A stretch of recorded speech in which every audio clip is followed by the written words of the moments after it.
సిద్ధం. పోనీ ఎట్లా చేస్తే బాగుంటుందో మీ పాలసీ డాక్యుమెంట్ మాకు ఇవ్వండి. బీఆర్ఎస్ 10 ఏళ్ల అనుభవం చంద్రశేఖరరావు గారికి ఉంది. మున్సిపల్ శాఖ, ఐటీ శాఖ మంత్రిగా, ఇండస్ట్రియల్ మినిస్టర్గా కేటీఆర్ గారికి ఉంది.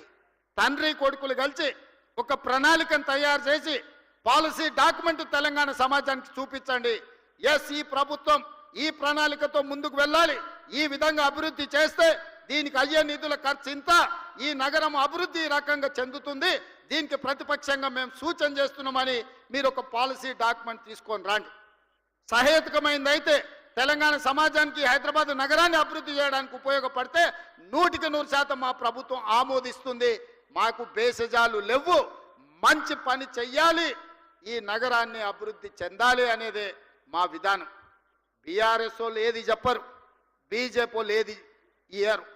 మనం ఏది చెయ్యబోయినా మేము అడ్డుకుంటామని ఇద్దరు గూడుపుటాన్ని చేసి అల్లై బలై చేసుకొని చీకట్లో కూడా పొద్దుటిపూట ఒకడు మేము పోయి పండుకుంటాం మూసీలు అని అంటారు. అందుకే ఈరోజు ఈ వేదిక మీద నుంచి మీరు మీ ప్రతిపాదనలు పంపండి. నేను మా ఉప ముఖ్యమంత్రి బట్టి విక్రమార్క గారికి, శ్రీధర్ బాబు గారికి, పొన్నం గారికి, ఎందుకంటే ఒక ఆయన హైదరాబాద్ ఇన్ఛార్జ్ మినిస్టర్, రెండొగరు రంగారెడ్డి జిల్లా ఇన్ఛార్జ్ మినిస్టర్, మూడొగరు ఆర్థిక మంత్రి, ఈ ముగ్గురితోని నేను ఒక మంత్రివర్గ ఉపసంఘం వేస్తున్న ఈ వేదిక మీద నుంచి మీడియా మిత్రులారా రాసుకోండి. అఖిలపక్ష సమావేశాన్ని మా ఉప ముఖ్యమంత్రి గారి నేతృత్వంలో అఖిలపక్ష సమావేశాన్ని ఏర్పాటు చేస్తాం. బీఆర్ఎస్ వాళ్ళు వాళ్ళ పాలసీ డాక్యుమెంట్ తీసుకొచ్చి చర్చించండి.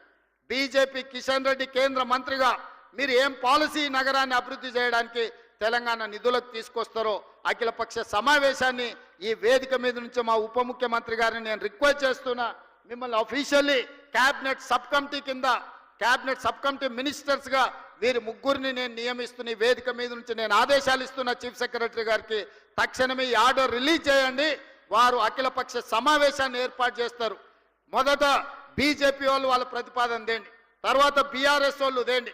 అదేవిధంగా తెలంగాణను అభివృద్ధి చేయాలనుకున్న మేధావులు కూడా మీరు సూచనలు ఇవ్వండి. సంవత్సరం పూర్తి చేసుకున్న సందర్భంగా భవిష్యత్ కార్యాచరణను మనం నిర్ణయించుకుందాము. ఏ విధంగా బాగుపడతామో ఆలోచన చేసుకుందాము.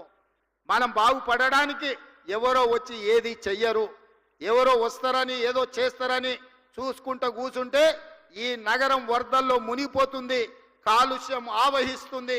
ఆ తర్వాత కాపాడడానికి కూడా ఎవరు ఉండరు, ఎవరు రారు.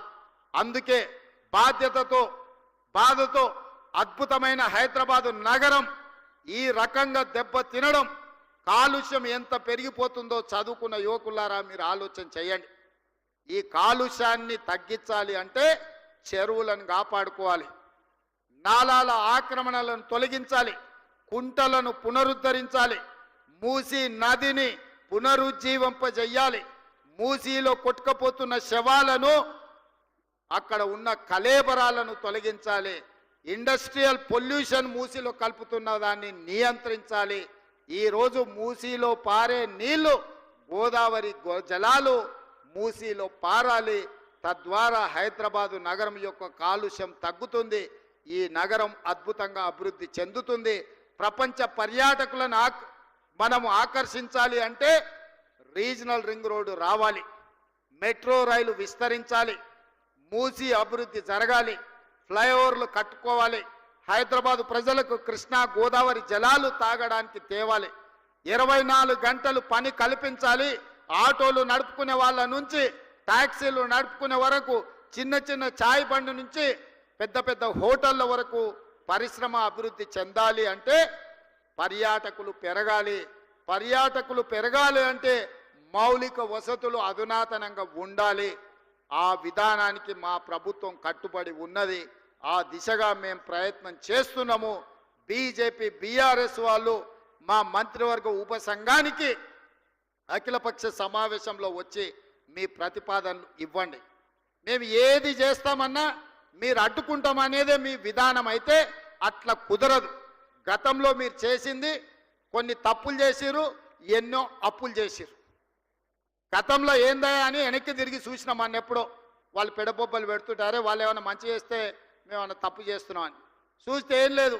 అడగోలిగే తప్పులు ఉన్నాయి, కొండంతా అప్పులు ఉన్నాయి. ఈ రెండు తప్ప గత ప్రభుత్వం చేసింది నాకు ఎక్కడ కనిపించలే. మరి అధికారం కోల్పోయినాక ఏమైనా జ్ఞానోదయమై ఏమన్నా ఆలోచనలు మారి ఏమన్నా అద్భుతమైన సూచనలు మా ప్రభుత్వానికి చేస్తామంటే నాకేమీ అభ్యంతరం లేదు. మా బట్టి విక్రమార్క గారు మా మిత్రుడు మీకు అందుబాటులో ఉంటాడు. వారికి సహాయంగా శ్రీధర్ బాబు, పొన్నం ప్రభాకర్ గారు ఉంటారు. మీరు ప్రతిపాదనలు ఇవ్వండి. ఈ ప్రభుత్వం ప్రజా ప్రభుత్వం, ప్రతిపక్షాలను గౌరవిస్తుంది, ప్రతిపక్షాల సలహా సూచనలు తీసుకుంటుంది. మీరు ఇవ్వండి, మన రాష్ట్రాన్ని అభివృద్ధి చేసుకుందాం. అంతే తప్ప అడ్డుకుంటామని అంటే అడ్డుకోవడం అనేది సమాధానం కాదు. అడ్డుకుంటే అడ్డుకునే వాళ్ళని ఎట్లా అడ్డుకోవాలనో అంతో ఇంతో తెలిసిన వాళ్ళమే.